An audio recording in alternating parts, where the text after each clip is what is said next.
Ito po yung problema nila, magpa-vibrate. Lakas na vibrate po.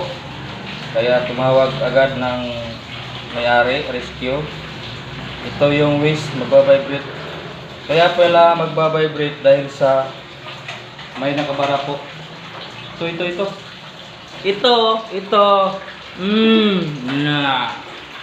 Ito pala po ang nakabara sa kanya.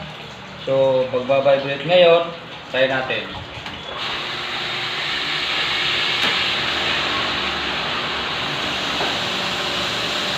Lapit mo nga, dito. Oh. Hindi na magba-vibrate po, hindi na. Dahil dito, nakabara po yung kanyang ito. Oh. Siguro nababali ang nasa loob ito. Napipila yan. Ayan na po. So okay na, hindi na magba-vibrate.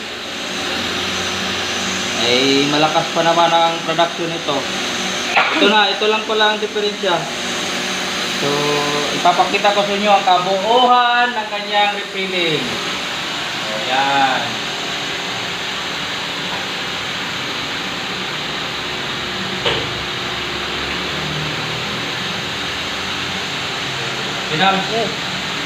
Okay na. Good morning everyone.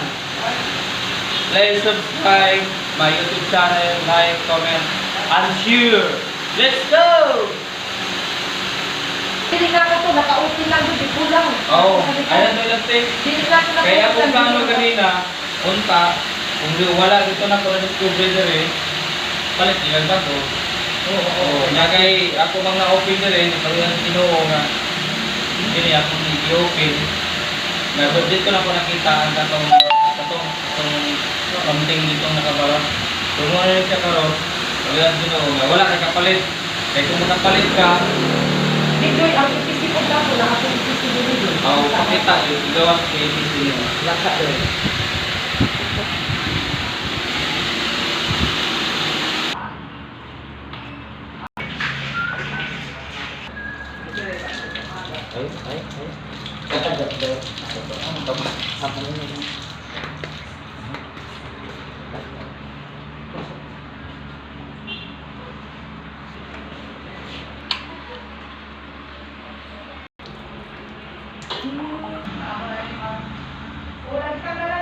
Tigil siya always.